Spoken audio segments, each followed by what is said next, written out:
जय श्री राम, जय श्री कृष्ण, हर हर महादेव सभी को। तो आज जैसे कि आपने थंबनेल देख लिया होगा, आज का हमारा विषय है कि ईश्वर ने मतलब निराकार ईश्वर ने दयानंद सरस्वती का क्या चुरा लिया। आपने अक्सर देखा होगा कि आर्य नमाजी जो है वो श्री कृष्ण का मजाक उड़ाते हैं और भी जो हमारे अवतार हैं उनका मजाक उड़ाते हैं। वो कहते हैं कि कोई ईश्वर माखन चोर कैसे हो सकता है। अगर वो माखन चोरी करता है तो वो ईश्वर नहीं हो सकता। मतलब भगवान की लीलाओं को, जो भगवान स्वयं, लीला का अर्थ ही ये होता है कि नाटक करना। लीला का अर्थ क्या होता है? नाटक करना। तो अब इंसानी रूप में नाटक करेंगे तो अपने भक्तों को ही खुश करने के लिए, क्योंकि भक्त चाहते हैं कि कृष्ण हमारे साथ ऐसा करे, भगवान हमारे साथ ऐसा करे, तो अपने भक्तों को ही खुश करने के लिए वो अनेक अनेक प्रकार की लीलाएं करते हैं, स्वयं आत्मकाम होकर भी। अब इन लीलाओं को मूढ़ और आसुरी बुद्धि वाले लोग नहीं समझ पाते, इसीलिए श्री कृष्ण 7वें अध्याय में कहते हैं कि जो आसुरी बुद्धि वाले, बुद्धिहीन जो लोग होते हैं, वो मेरे परम अविनाशी और अक्षर स्वभाव को न जानते हुए ऐसा समझते हैं कि मैं तो एक मामूली इंसान हूं, सामान्य इंसान। और आप देख सकते हैं ये बात जो श्री कृष्ण ने बोली है वो आर्य नमाजी असुरों के लिए ही बोली है। अगर आप देखें तो श्री कृष्ण की मोस्ट ऑफ बात आपको पता चलेगी कि वो सब की सब आर्य नमाजी असुरों पर ही लागू होती है। अब देखो, उन सब मुद्दे पे अभी मैं नहीं जाऊंगा। सिंपल सा एक छोटा सा वीडियो बनाना है कि इनका निराकार ईश्वर भी चोरी करता है, ऐसा ये दयानंद सरस्वती के खुद के वचन है। ये कोई दूसरों का वेद ट्रांसलेशन भी नहीं है, ये खुद दयानंद का ही ट्रांसलेशन है जो मैं आपको दिखाने जा रहा हूं। और मैंने ये पीडीएफ कहां से ली है वो भी आप देख सकते हो, और किसी भी आर्य समाजी से पूछ सकते हो कि आर्या भी विनय, ये जो किताब है वो दयानंद सरस्वती की है, दयानंद सरस्वती ने लिखी है। और अगर आप चाहो तो मैं ये वेबसाइट, ये जो साइट की लिंक है वो खुद ही आर्य समाजियों की है। अगर आप चाहो तो इस वेबसाइट की लिंक मैं आपको दे दूंगा। आप लोग ये आर्या भी विनय डाउनलोड बुक ऐसे करोगे, यहाँ पे क्लिक करोगे तो ये बुक डाउनलोड हो जाएगी। छोटी सी बुक है। तो इसमें क्या है कि महर्षि ने आर्या भी विनय नामक लघु ग्रंथ द्वारा ईश्वर के स्वरूप का ज्ञान कराया है। तो आप देख लो, ईश्वर के स्वरूप का ज्ञान, कि इस बुक में किसका ज्ञान है? ईश्वर के स्वरूप का ज्ञान है। वेदों के मूल मंत्रों का हिंदी भाषा में व्याख्यान करके ईश्वर के स्वरूप का बोध कराया है। ईश्वर के स्वरूप के साथ साथ परमेश्वर की स्तुति, प्रार्थना व उपासना तथा धर्मादि विषयों का भी वर्णन है। इस ग्रंथ में केवल 2 वेदों यानी ऋग्वेद और यजुर्वेद से ही मंत्र लिए गए हैं। इसके अतिरिक्त एक मंत्र तैत्तिरीय आरण्यक का भी है। मंत्रों का परमेश्वर संबंधी एक प्रकार का ही अर्थ है। आप ये सब पढ़ लेना, मुझे इतना पढ़ने की जरूरत नहीं है।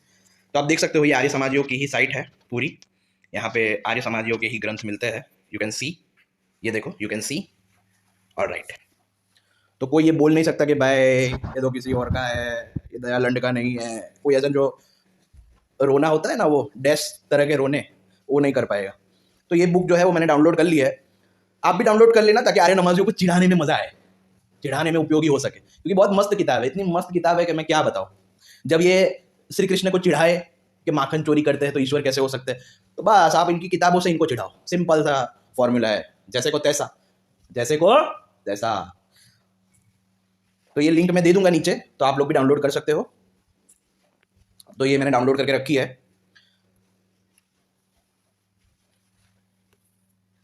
ग्रंथ परिचय, ये देखो, ग्रंथ परिचय। महर्षि, महर्षि देखा, महर्षि, हमारे महान महर्षि ऋषि दयानंद। तो अब सीधे आते हैं हम जहां पे दयानंद का वो चोरी करके ईश्वर भाग जाते हैं, उसी का वर्णन हमारे दयानंद सरस्वती करते हैं। तब से आर्य समाजियों के पास होता ही नहीं है, क्योंकि ईश्वर चोरी करके भाग जाते हैं। इनका जो होता है ना वो, ये देखो। तो इसके ये 16 पेज नंबर पे, पीडीएफ के 16, और अगर ये देखोगे तो 671। तो प्रार्थना विषय में यहां पर हमारे दयानंद सरस्वती जो है उनका ही ट्रांसलेशन है, इसलिए कोई कुछ बोल नहीं सकता कि भाई ये तो दयानंद का ट्रांसलेशन नहीं है, ये तो ये है, ये तो वो है, ऐसा कोई बोल नहीं सकता। तो यहां पर दयानंद सरस्वती जो है हमारे, वो व्याख्यान कर रहे हैं कि हे इंद्र, परम ऐश्वर्य युक्तेश्वर, हमारा वध मत कर। हे इंद्र, हमारा देखो निराकार है फिर भी वध करता है ना, यही देखने वाली बात। क्योंकि इनको निराकार का अर्थ ही नहीं पता है कि निराकार वही हो सकता है जो साक्षी हो। जैसे ये आकाश तत्व है, आकाश तत्व निराकार इसीलिए है क्योंकि ये साक्षी है, ये कुछ नहीं कर सकता।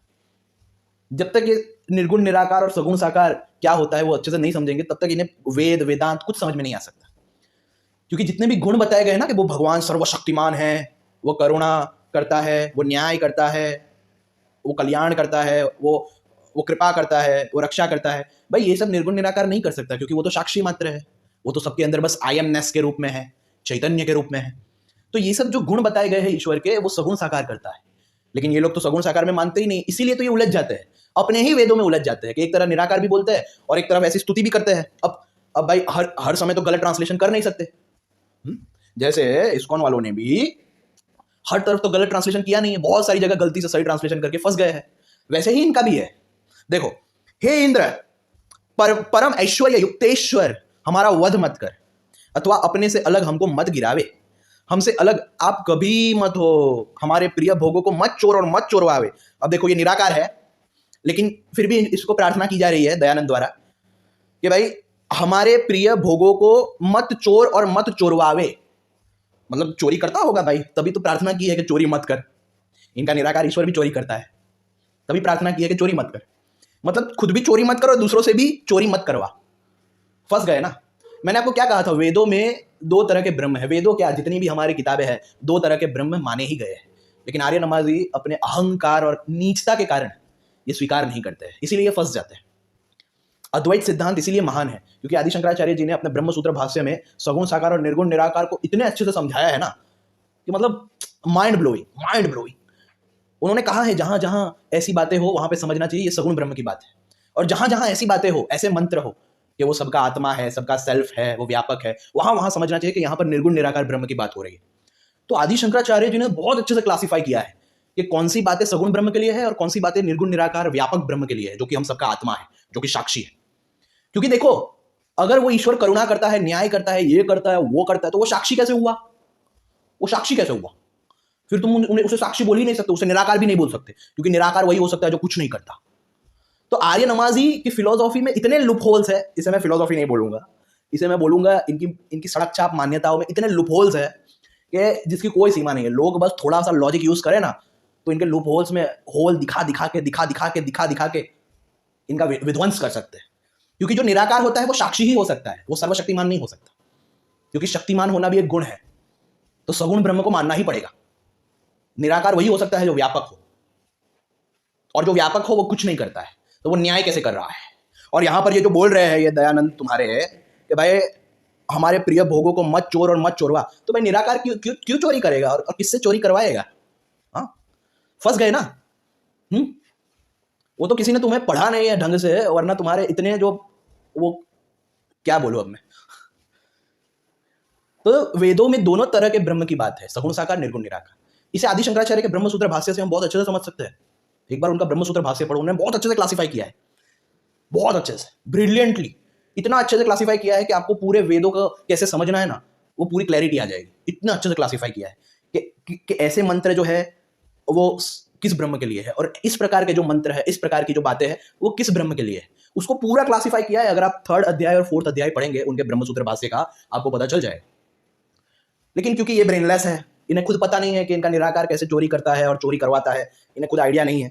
लेकिन भाई मस्त तरीके से ये प्रार्थना, हमारे गर्भों का विदारण मत कर। अब मुझे ये नहीं समझ आता कि निराकार कैसे गर्भों का विदाहन करेगा।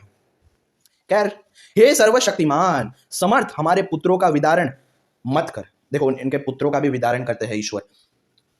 हमारे भोजनाध्यर्थ स्वर्ण आदि पात्रों को हमसे अलग मत कर। वाह वाह वाह वाह। अगर निराकार कुछ कर रहा है ना, तो वो निराकार है ही नहीं।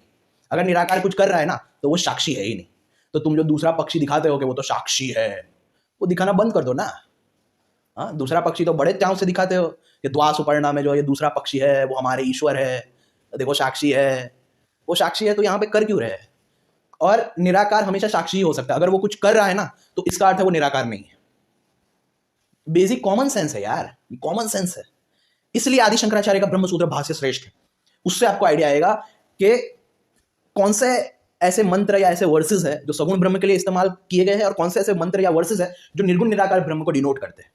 बहुत अच्छे से क्लासिफाई किया है आदि शंकराचार्य ने। मैं कह रहा हूं ना, बस आप उसे पढ़ लो एक बार, तो आपको जितने भी ये श्लोक, ये मंत्र, जो भी कुछ है, वो आपको किस तरह क्लासिफाई करने हैं, वो आपको क्लैरिटी आ जाएगी।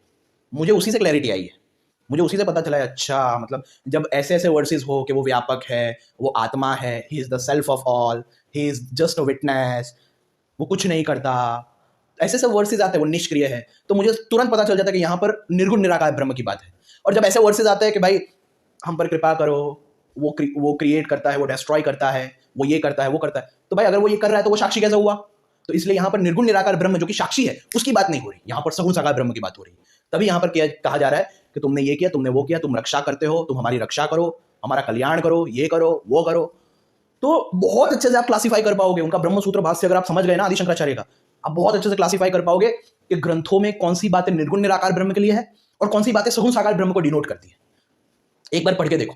ये आर्य नमाजी इसीलिए तो फंसते हैं कि भाई अभी तो भाई निर्गुण निराकार तो कुछ नहीं कर सकता, वो तो साक्षी है क्योंकि वो तो तुम्हारा दूसरा पक्षी है। फिर भी भाई तुम ये प्रार्थना कैसे कर रहे हो कि भाई हमारे प्रिय भोगों को मत चोर और मत चोरवावे, हमारे गर्भों का विदारण मत कर, हे सर्वशक्तिमान समर्थ, हमारे पुत्रों का विदारण मत कर, हमारे भोजनार्थ स्वर्ण आदि पात्रों को हमसे अलग मत कर। वाह बेचारा निराकार ईश्वर सब चुरा लेता है दयानंद का, सब जो हमारे सहज अनुशक्त स्वभाव से अनुकूल मित्र है उनको आप नष्ट मत करो। फिर भी तो नष्ट कर रहे हैं, तुम्हारी प्रेयर तो सुन ही नहीं रहे। तुम तो बहुत बोलते हो कि भाई तुम्हारे अगर भगवान ये बचाने आते, मंदिर में पूजा करने से कुछ होता तो वो बचाने क्यों नहीं आए? तो तुम भी तो ये प्रार्थना कर रहे हो, तुम्हारे निराकार ईश्वर ने ये तुम्हारी प्रार्थना पूरी क्यों नहीं की? आर्य नमाजी हो सो कॉल्ड, तुम्हारे निराकार ईश्वर ने ये तुम्हारी प्रार्थना फुलफिल क्यों नहीं की? मुझे तो रोना आ रहा है, क्यों नहीं की?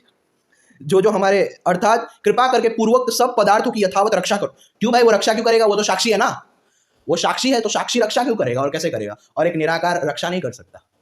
इसीलिए ये लोग फंसते हैं। इसलिए जब तक दो प्रकार के ब्रह्म को नहीं मानेंगे तब तक ये सनातन धर्म के ये शास्त्रों को आप समझ ही नहीं सकते, इम्पॉसिबल। क्योंकि दो तरह की विरोधाभास बातें आपको मिलेगी कि एक तरफ साक्षी भी बोल रहा है और एक तरफ कल्याण करने वाला भी बोल रहा है। एक तरफ साक्षी बोल रहा है, दूसरी तरफ ये भाई ये भी बोल रहा है कि रक्षा करता है, हाँ ये करता है वो। तो भाई अगर वो कर रहा है तो वो साक्षी कैसे हुआ? अगर वो कर रहा है तो वो व्यापक कैसे हुआ? अगर वो कर रहा है तो वो निराकार कैसे हुआ? एक निराकार रियलिटी कुछ नहीं कर सकती। इसलिए आदि शंकराचार्य ने निर्गुण निराकार ब्रह्म को अकर्ता, निष्क्रिय, निष्क्रिय जो कुछ नहीं करता। लेकिन सगुण साकार ब्रह्म को उसने मतलब सॉरी उसने नहीं सगुण साकार ब्रह्म को आदि शंकराचार्य ने कहा कि ये कल्याण भी करते हैं, ये रक्षा भी करते हैं, ये कृपा करते हैं, ये भक्तों की इच्छा पूरी करते हैं। तो भाई जब तक तुम दो तरह के ब्रह्म को नहीं मानोगे तब तक तुम्हारी पूरी मान्यताएं लुपहोल से भरी हुई है और भरी हुई रहेगी। तुम्हारे ही भले के लिए मैं कह रहा हूं कि तुमने पूरी पूरी खिचड़ी बना के रखी है भाई। तुमने चाइल्डिशनेस के अलावा अपने ट्रांसलेशन में कुछ नहीं किया है। और तुम्हारी चाइल्डिशनेस ये तो खैर हम लोग जान रहे हैं, जिनको तुम ये कन्वर्ट कर रहे हो ना, कन्वर्ट करके बहुत उछल रहे हो, हमने कन्वर्ट कर दिया, कन्वर्ट कर दिया। अगर उन लोगों ने यही सब बातें पढ़ ली तो वो तुम्हें लात मार के फिर से कन्वर्ट हो जाएंगे। समझ में आया? तो इसलिए मैं कह रहा हूं जो रियलिटी जैसी है ना वैसी ही पेश करो, वरना कभी ना कभी तो जो जिन्होंने पढ़ा नहीं है वो पढ़ेंगे लोग और तब तुम्हारी बैंड बजेगी जैसे अब बज रही है। तो ये भगवान श्री कृष्ण की माखन चोरी लीला का मजाक उड़ाते हैं और यहाँ पर खुद इनके निराकार ईश्वर, पता नहीं मुझे तो लगता है दयानंद का वो चुरा के ले गए थे वो तब से, बट दयानंद का तो पहले से नहीं था ना। अरे हाँ, अब यहाँ पे थोड़ा ओहो यहाँ पे मुझे सोचना पड़ेगा कि पहले से नहीं था कि चुरा के ले गए थे, पहले से नहीं था कि चुरा के ले गए थे, ये सोचना पड़ेगा मुझे टाइम चाहिए 2-3 दिन का, मैं सोच लूंगा। तब तक आप भी सोचो कि पहले से नहीं था कि वो चुरा के गए। तभी दयानंद सरस्वती यहाँ पर प्रार्थना कर रहे हैं कि हमारे प्रिय भोगों को मत चोर और मत चोरवावे। मतलब चुराव मतलब ईश्वर चोरी भी करवाता है, वो चोरता भी और चोरी करवाता भी है, निराकार होके भी। वाह, मानना पड़ेगा, कमाल का ईश्वर है भाई, कमाल का ईश्वर है। और एक और बात, ये लोग जो मजाक उड़ाते हैं ना, तुम तो इतनी उपासना करते हो, राम कृष्ण शिव इन सबके मंदिर में जाते हो, सगुण साकार ईश्वर को इतनी प्रेयर करते हो, तुम्हारे सगुण साकार ईश्वर तो कहते हैं कि यदा यदा हि धर्मस्य ग्लानिर्भवति भारत, जब तक मतलब जब जब धर्म की हानि होती है तब तक मैं अवतार धारण करता हूँ। तो भाई बचाने क्यों नहीं आते? तुम्हारे इतने सारे मंदिर टूट गए, अगर मूर्ति में सच में ईश्वर होते तो वो बचा लेते। ऐसे सब कुतर्क करते हैं ना ये लोग। तो बस ये सेम क्वेश्चन इन पे भी अप्लाई होता है कि भाई तुम्हारे वेदों में ये सब जो बातें लिखी है, जो तुम ऐसे प्रेयर करते हो निराकार ईश्वर को, तो भाई तुम्हारे घर पे चोरी क्यों होती है? मतलब तुम्हारे निराकार ईश्वर ने तुम्हारी प्रार्थना को फुलफिल नहीं किया, तभी तो तुम्हारे घर पे चोरी होती है। तुम तो प्रार्थना कर रहे हो कि भाई हमें हमारे घर हमारे प्रिय भोगों को मत चोर और चोरवा, चुरा भी मत और चोरी भी मत करवा। तुम तो प्रार्थना कर रहे हो निराकार ईश्वर को, हमारे गर्भों का विदारण मत कर, फिर भी तो गर्भों का विदारण हो रहा है। यानी तुम्हारा निराकार ईश्वर भी तुम्हारी प्रार्थना कहाँ सुन रहा है? तुम जो हिंदुओं का मजाक उड़ाते हो कि तुम्हारे भगवान तुम्हारी प्रार्थना नहीं सुन रहे, तो तुम्हारा निराकार भी कहाँ सुन रहा है? कहाँ सुन रहा है? हमारे भोजनार्थ सुवर्ण आदि पात्रों को हमसे अलग मत कर, फिर भी अलग हो रहा है, नहीं सुना। मतलब ये वेद मंत्र ये सब पाखंड हो गया ना। हाँ, तुम्हारी दृष्टि में तो ये पाखंड हो गया। जैसे तुम बोलते हो कि अगर भगवान बचाने नहीं आते तो ये मंदिर में पूजा करना, ये सगुण साकार ईश्वर की मूर्ति की पूजा करना, ये सब पाखंड है।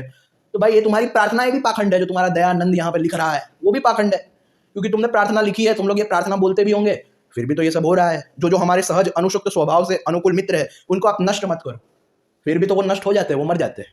अर्थात कृपा करके पूर्वोक्त सब पदार्थों की यथावत रक्षा करो, फिर भी तो चोरी होती है, फिर भी तो तुम लोग भी तो रक्षा के लिए भीख मांग रहे हो, फिर भी तो रक्षा करने नहीं आ रहा।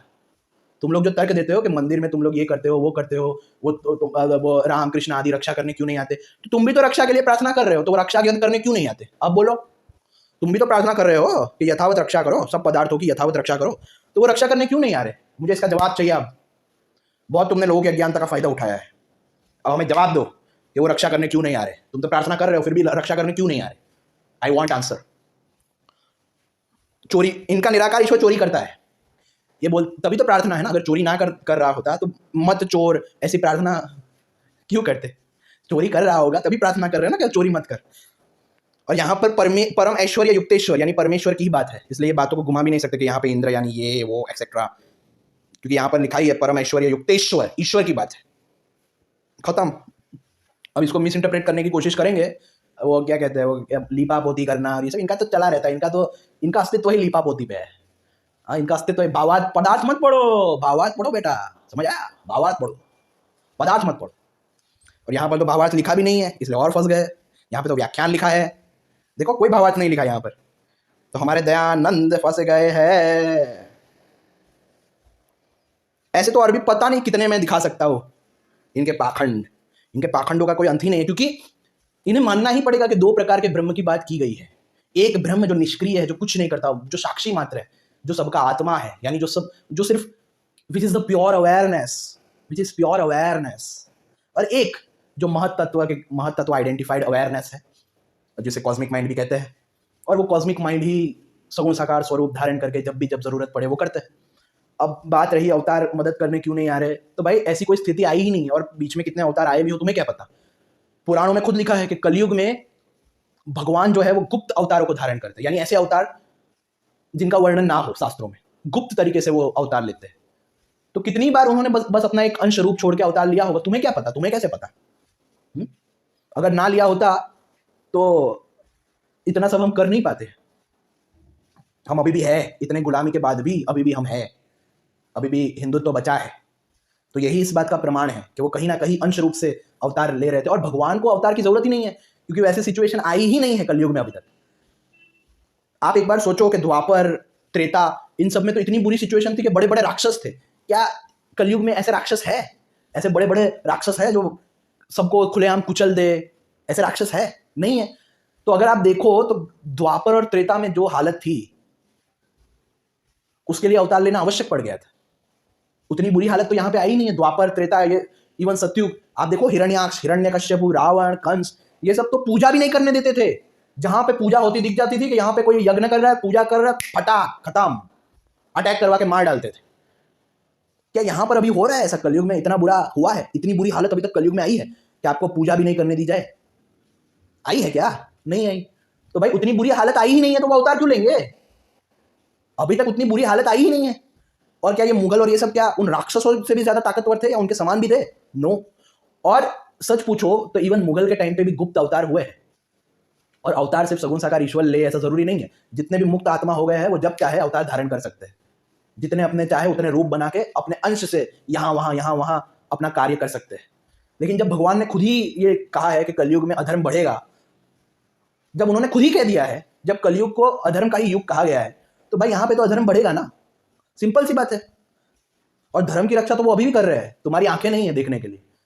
तुम्हें क्या पता कितने अवतार अभी भी होंगे जो अपने आप को छुपाए हुए होंगे, क्योंकि भागवत पुराण में लिखा है कि कलयुग में भगवान जो है वो गुप्त वेश में रहते हैं, मतलब गुप्त अवतारों को धारण करते हैं। ऐसे अवतार के किसी को वो पता ही नहीं लगने देते कि ये अवतार है। और ऐसे बहुत सारे हुए हैं, तुम्हारी आंखें नहीं है उन्हें पहचानने के लिए, तुम्हारी आंखें नहीं है, तुम बस उन्हें संत बोल देते हो, क्या पता वो संत अवतार ही हो। और कमाल की बात पता है क्या है कि जो व्यक्ति अवतारी होता है ना, वो पूरा प्रयास करता है कि लोग उसे अवतार समझे ही ना। वो पूरी कोशिश करता है, अपने आप को इतना मामूली दिखाएगा, अपने आप को इतना ऐसा दिखाएगा कि लोग कभी भी उसके ऊपर डाउट ही ना कर सके कि ये अवतारी है। तभी तो वो लीला होगी। नहीं तो वो लीला कैसे कहलाएगी अगर वो सबको बता देंगे तो इस बात को समझो, बहुत सारे अवतार हुए हैं। मुगलों के टाइम पे भी बहुत सारे उन क्षत्रिय राजा के रूप में भगवान के ही अंश मौजूद थे। तुम्हें कैसे पता नमाजी हो? तुम्हें क्या पता चलेगा?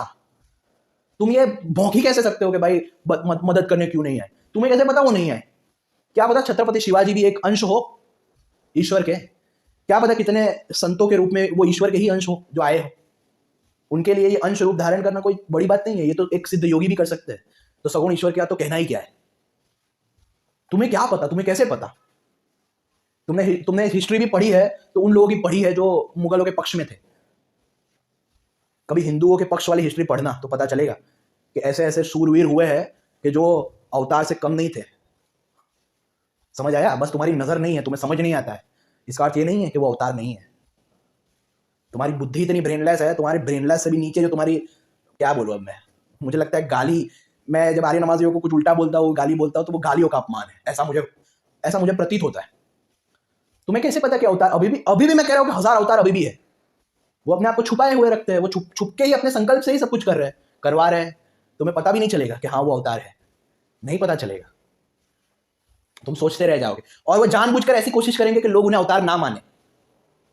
समझ आया? वो जानबूझकर ऐसी कोशिश करते हैं कि लोग उन्हें अवतार ना माने। खैर ये सब बातें तुम्हारे समझ में नहीं आ सकती क्योंकि तुम लोग तो नास्तिक हो ना। वेदों का आवरण तुमने धारण किया है, बट रियलिटी में तो तुम नास्तिक हो। 9 बौद्धों से भी नीच बुद्धि है तुम्हारी। तो ये सब तुम्हारे ब्रेनलेस दिमाग में नहीं घुस सकता भाई। तो बस इतना ही कहना है, ये आर्य समाजियों के गलत ट्रांसलेशंस की प्लेलिस्ट देखो, मजे करो। वर्ण व्यवस्था वाली प्लेलिस्ट देखो, फिर आर्य समाज एक्सपोज वाली प्लेलिस्ट देखो। सबकी लिंक अपने डिस्क्रिप्शन में और पिन कमेंट में मैं डाल दूंगा। और बिल्कुल भी चिंता मत करो, इनके सभी पाखंड, इनके सभी आर्ग्यूमेंट्स का खंडन मैं स्वयं करूंगा, क्योंकि इन्होंने मुझसे शत्रुता ले ली है। और बदकिस्मती से मैं अपने शत्रुओं के प्रति बहुत निर्दय हूँ। इतना निर्दय हूँ कि आज तक इतिहास में शत्रुओं के प्रति कोई इतना निर्दय पैदा ही नहीं हुआ है जितना मैं हूं। क्या करें, बदकिस्मती है इनकी। अगर अच्छे से रहते तो भाई आज ये दिन नहीं देखना पड़ता। खैर हाँ, तो अगर आपको ये चाहिए, क्या कहते हैं, ये बुक पढ़नी है और आर्य नमाजियों को चिढ़ाना है जिस तरह से ये आपके अवतारों को चिढ़ाते हैं, तो इसकी लिंक मैं अपने डिस्क्रिप्शन में और पिन कमेंट में डाल दूंगा। ये लाइब्रेरी की कि किस टाइटल के साथ डालूं, कि डाउनलोड PDF फ्रॉम हियर ऐसे करके। तो बस फिर ये खुल जाएगी ये साइट, और ये डाउनलोड बुक पे आप क्लिक कर देना, बस डाउनलोड हो जाएगा, सिंपल। बस इतना ही मुझे कहना है। जय श्री राम, जय श्री कृष्ण, हर हर महादेव।